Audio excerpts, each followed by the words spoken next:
It's going to affect my IHSS, in-home supportive services. It's going to affect my Dent-A-Cal because I'm supposed to be getting partials. Bracing for a financial blow, San Diego seniors speaking out about changes to health care coverage. We didn't have the foresight, I think, to realize that we were going to need these units in perpetuity. Keeping up with the demand for affordable housing, signs one North County community is falling behind. Spring training isn't even finished, but baseball is already underway at Petco Park. KPBS Evening Edition starts right now.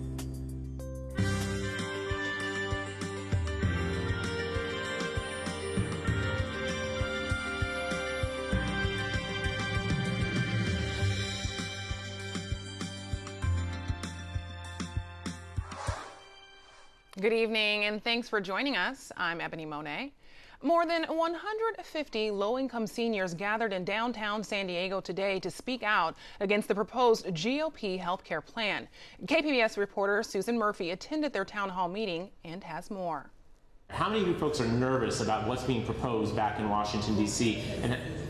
California Assemblyman Todd Gloria stopped by the Gary and Mary West Senior Wellness Center to hear from a 65 and older crowd about their health care concerns. The average income of those in attendance, $850 a month, so any additional health care expenses would deal a deep financial blow. We should make sure that you all have the care, the opportunity to see your doctor, the prescription drugs that are necessary. The Republicans' health care proposal would end an expansion of Medicaid, known as Medi-Cal in California, and restructure funding for it. It's a health care program for the poor, elderly, and disabled. The expansion of Medicaid in this state has directly benefited 5 million Californians. And so when they say they want to repeal this, you're talking about throwing 5 million people off of their health care. One of those people is 68-year-old Shirley Ruiz, a former certified nursing assistant. It's going to affect my IHSS, in-home supportive services.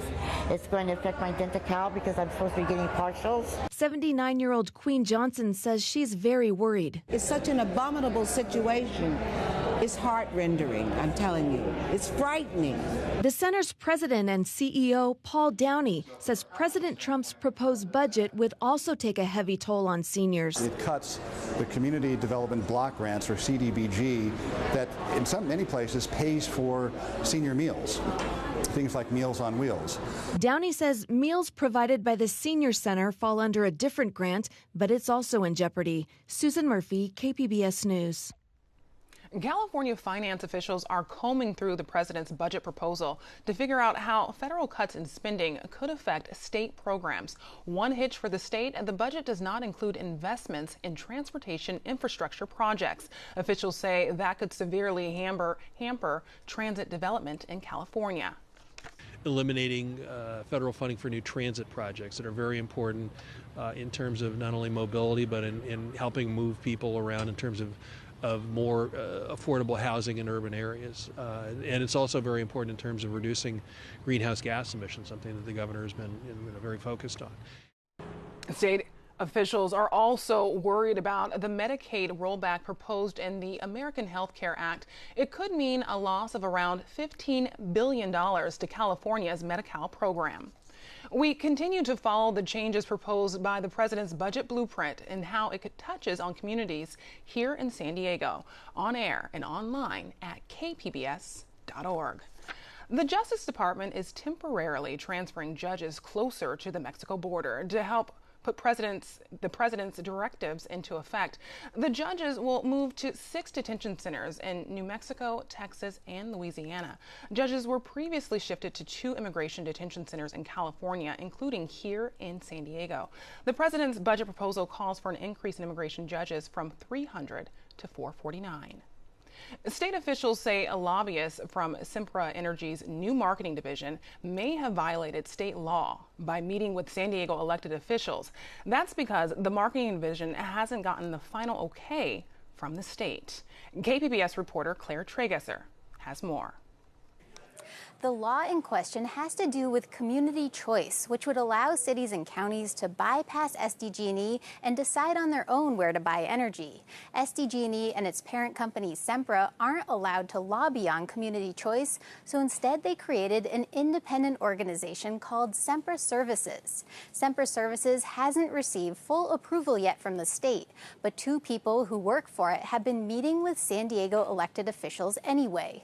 Those elected officials include Mayor Kevin Faulconer and council members Chris Cate, David Alvarez, and Mark Kersey. Alvarez's office says his meeting was about a separate matter, not community choice. A spokeswoman for SDG&E says they've done nothing wrong and that the state should not block Sempra Services employees from exercising their right to free speech. Claire Tregesser, KPBS News. Governor Jerry Brown has proposed spending $400 million to slow the shrinking of the Salton Sea. Lawmakers and natural resource officials gathered at the state's largest lake on Thursday, where their standing was once covered by water. Now the edge of the lake is far off in the distance. More exposed lake bed could mean more breathing problems for residents. The governor's plan involves building ponds on both ends of the lakes. Next year, the water is expected to evaporate even more quickly because San Diego's water agency will no longer be required to help fill it. The state legislative analyst office says Governor Brown's preschool program isn't providing enough access for low-income children and is urging lawmakers to reject it. The nonpartisan analyst says the plan allows children from higher-income families who otherwise wouldn't qualify to use the preschool program if they have special needs. It does have the effect of displacing many children that are currently eligible for these programs and are from families with very low incomes. And so we think that the legislature should be serving these low-income families before serving children with special needs who are already required to be served by their local school district. The legislature will hold public hearings about the report next month. We could see a change in the number of out-of-state students at the University of California. UC Regents are reviewing a plan to cap non-resident enrollment at 20%. That's expected to be ready by May. Berkeley, San Diego, and Los Angeles would be exempt from the new rules. Some regents argue the proposal may not satisfy state lawmakers. They also say it may have to be reworked within a few years. The cost of a college degree may be going up for California students, but the amount of money spent on each degree by the University of California and CSU has been going down. KPBS's Tom Fudge has the results of a new study which helps to explain why universities are spending less, but students are spending more. Think of the University of California as a factory, and the widgets it manufactures are college degrees. In the 25 years leading up to 2013, the average cost of producing those degrees for UC and CSU has gone down 17% when adjusted for inflation. This increased cost efficiency was due to many factors. For example, at CSU, the time spent getting a degree has gone down, with many more students finishing in 4 years. So why is the consumer cost of those widgets, college tuition in other words, not going down also? The study's lead researcher said the main reason tuition is going up is students are paying a bigger share of education costs while the state is paying less. To check out the study, go to ppic.org. Tom Fudge, KPBS News. The city of San Diego needs to do more to help homeless people get back on their feet and off the streets. That's according to a recent report from the San Diego State Institute for Public Health. City council members will review the findings during a special meeting Monday afternoon at Golden Hall. Council members will get an update on city homeless programs. Oceanside is opening a new affordable housing project later this year, and the largest it has ever completed. But as KPBS North County Bureau reporter Allison St. John discovered, the city is losing affordable housing faster than it's building it. When all this construction is finished, Oceanside will have 288 new apartments for low-income families. It was a dream. There were some people that thought it would never happen. Marjorie Pierce is Neighborhood Services Director for Oceanside. She says it's taken years to get this project, Mission Cove, off the ground. The city hasn't produced any new affordable housing since 2013, but this year there are several projects in the works. We have a total of 358 units in some process of construction right now. So this is a 3-bedroom, 2-bath apartment for family. John Seymour is with National Core, the nonprofit developer building the first phase of Mission Cove. Kitchen facilities, hallway closet. These units can only be rented to families making less than 60% of the median income. These are built sustainable, universal design, solar thermal water heating, and the rents on a 3-bedroom such as this would be $500 to around $1,100 a month. That's a fraction of the market rate rent of about $1,500 for even a small apartment in Oceanside. Seymour says it's a good investment because private investors who contributed almost 2/3 of this $44 million project will get federal tax credits. And the developer couldn't have done the job without the city. No way. The city's our partner. They were the ones that purchased the land, and they're ground leasing it to both nonprofit developers. And this will be 55-plus year affordable housing. Now, this 55-year timeline is important because, as Pierce explains, some of the early affordable housing built in the 1980s and 90s was deed-restricted as low-income rentals for only 10 or 15 years. They've reverted back to market-rate housing. We didn't have the foresight, I think, to realize that we were going to need these units in perpetuity, that there were still going to be people to live in in need of affordable housing. So now we've all been educated through experience to know that we really have to build for projects in perpetuity that are going to be forever kept affordable. And there's another way that Oceanside may be losing affordable housing faster than they can build it. Good morning. Hello. How are you? I'm Linda. Nice to meet you, Linda. Linda Sills lives in one of Oceanside's 17 mobile home parks with her 94-year-old mother. They bought this home for $33,000 in 1985. It was built, I believe, in 1968. Sills often gets together with friends who are worried about their future. I think the most important thing that we need to talk about is the fact that the land lease is expiring in this park in 2020. And if the park is closing, he'll have to give 12 months notice, which puts us at 2019 in 2 years.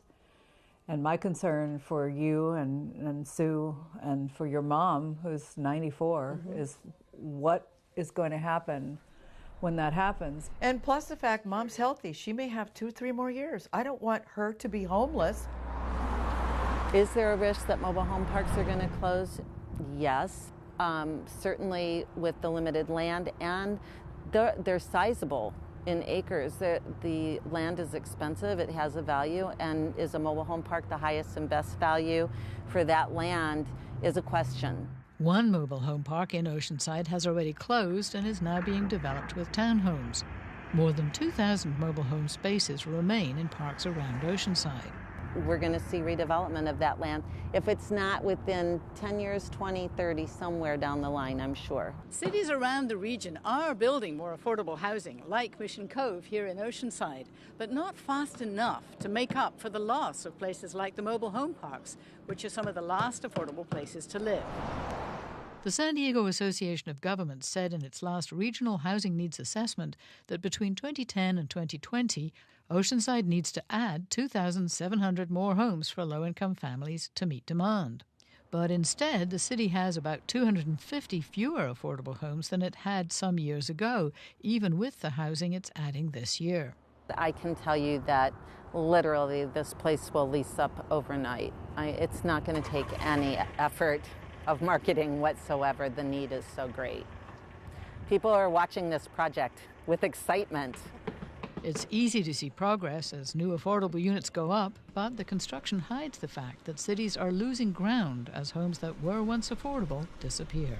Alison St. John, KPBS News. Next week, Allison visits an affordable housing project saved by a nonprofit developer. We take a close look at why the city ignored a popular transparency law for 25 years and analyze possible fallout from the raucous town halls last weekend by Republican congressmen. Those stories, the Fat Leonard bribery scandal and Airbnb controversy, on the Roundtable tonight at 8:30. Baseball fans from around the world are converging on San Diego this week for the World Baseball Classic. KPBS reporter Steve Walsh is at Petco Park ahead of tonight's game. Hi, Steve. Hi, Ebony. So you're right. It's March and we're playing baseball at Petco Park. It's round 2 of the World Baseball Classic. USA is taking on Puerto Rico tonight. The winners from this weekend will move on to Los Angeles for the finals. The World Baseball Classic is kind of baseball's answer to the World Cup. They play at stadiums around the globe. The USA has actually never finished higher than 4th, so you're not going to see some major. Fans from all over have been filtering into San Diego, including a Florida family who came to support Puerto Rico. So have you guys been watching this then since? Oh, the whole series. We have been from day one. We have been going to bed very late because, you know, Florida is pretty much 3 hours difference. So we are going to bed almost 1 o'clock, 2 o'clock. Interest is nowhere near the World Cup level, but it's exciting for the true baseball fan. It's fun because you get to see all the different countries, the different baseball cultures. You see a lot of like the Dominican teams, Puerto Rico. You see the different culture in baseball, and it makes it that much more exciting.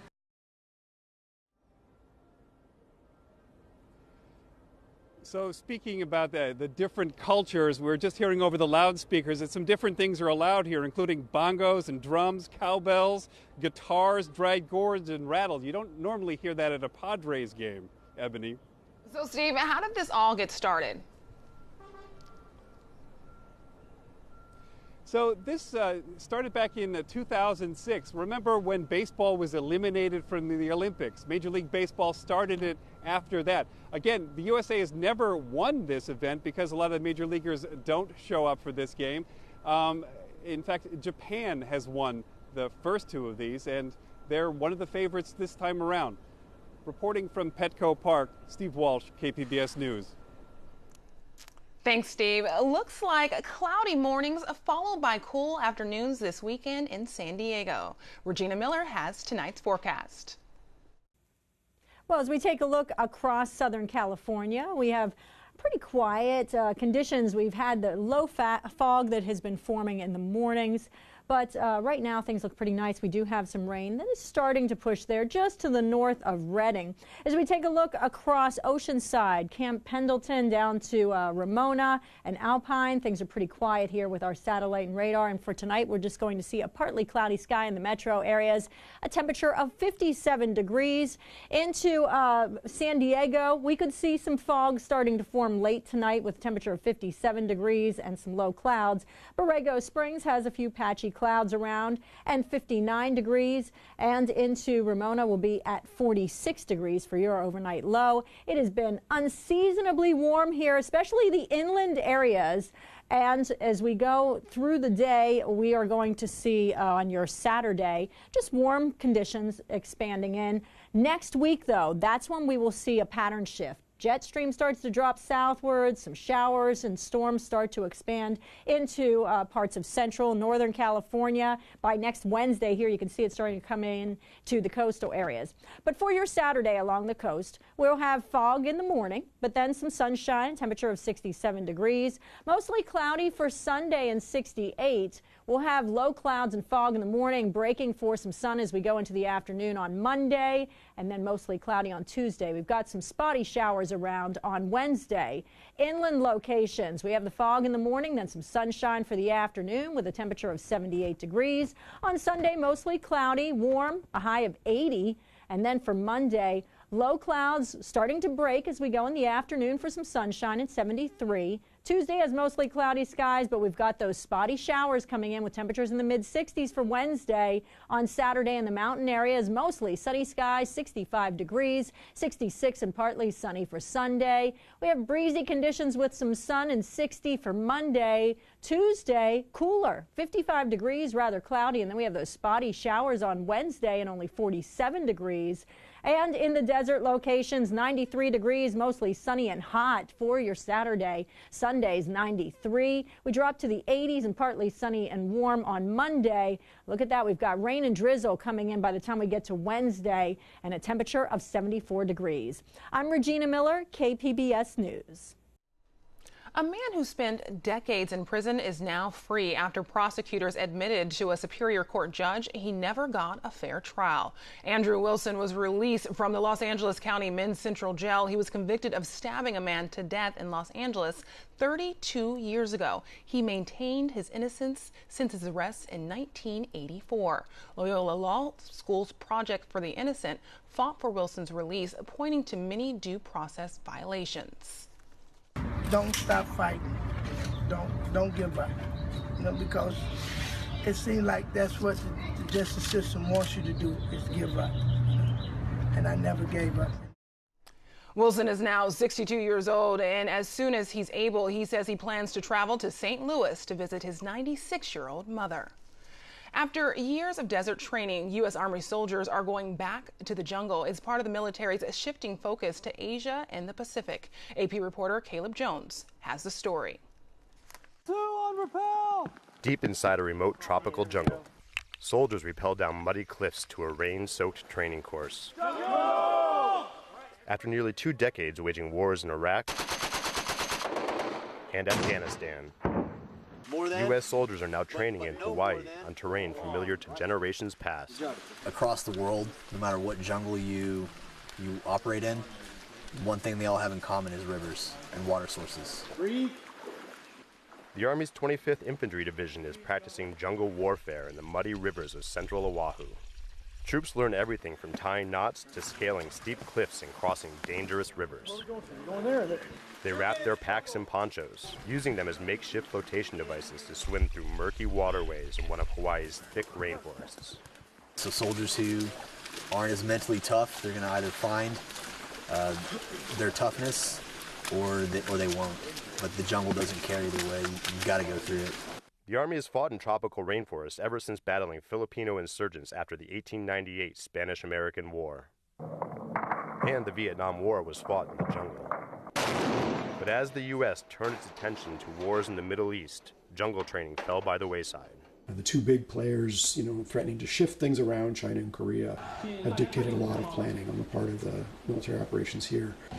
The military is now refocusing more resources on Asia and the Pacific to be prepared for potential conflict in the region. And as you look at our area of operations, 50% of the planet's land mass is in the Pacific AOR, and much of the terrain is a jungle environment. Much like here in the remote reaches of Hawaii, where these soldiers add jungle warfare skills to their arsenal. Caleb Jones, Associated Press, Schofield Barracks, Hawaii.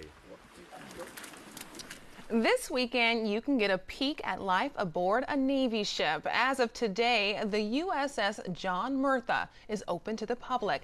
The San Diego-based vessel will be open from 8 until 4, both Saturday and Sunday.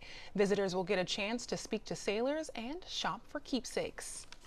Means we are capable of carrying over 800 Marines to conduct amphibious operations wherever they are needed. We also are capable of air operations, and various types of aircraft can come in. See, our stern gate is opening in the background, so we're capable of embarking AAVs, LCUs, and LCACs. The ship is named for the late John Murtha, a longtime Pennsylvania congressman who served in the Marine Corps during the Vietnam War.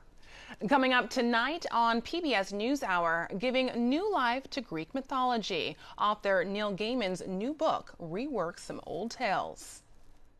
When I started writing the stories, and I started working on this book about 4 years ago, from my perspective, it was the joy of just going, this is part of the heritage of the human race. Let me give it to a new generation. That's tonight on PBS NewsHour, starting at 7, right here on KPBS. A plucky project for chickens, the New England knitters who are helping them keep warm during stormy weather. Associated Press reporter Noreen Nasser has the story. New England winters can be difficult to weather outside, especially for these molting chickens. But thanks to this group of women at a Massachusetts retirement home, I thought it was the most foolish thing I ever heard in my life. They've knit together a solution. Never thought of it, that a chicken would wear a sweater. Now the chickens proudly strut their handmade sweaters. I mean, it's not a pantsuit. Right. It's just a sweater, dear. The ladies teamed up with a local nonprofit after its director asked the retirees to help with the project. It's a Sarama rooster, a variety that's native to Malaysia, where it's quite a bit warmer. That's one thing that we do have a little more time now that we're retired. And we use our talents, I guess, in whatever way they can be used, and it makes us happy because we don't want to be, just sitting in our rocking chairs. We have work to do. For Libby Kaplan, the task helped her overcome her fear of birds. Oh, don't make noise, chickie. When they said they were going to make the sweaters for the chickens, and everybody I told laughed at me, and they couldn't believe it. But we made the sweaters for the chickens, and I am glad that we did. The sweaters come in different sizes, colors, and patterns. And the ladies get to dress the fussy hens and roosters themselves. I think this might be a little large for her, but we'll see. Well, that's okay. It's a pretty color. The novelty isn't lost on them. They're so cute, and she have several pictures. For Barbara Widmer, who's been a little ruffled by the current political climate, the sweaters provide a welcome distraction. To be honest with you, there's so much going on these days that's kind of contentious in the world. It was actually very calming to me to work on this. A team effort to keep these birds fashionably warm. Noreen Nasser, Associated Press. Very, very pretty you look. You can find tonight's stories on our website, kpbs.org/evening edition. Thanks for joining us. Have a great night.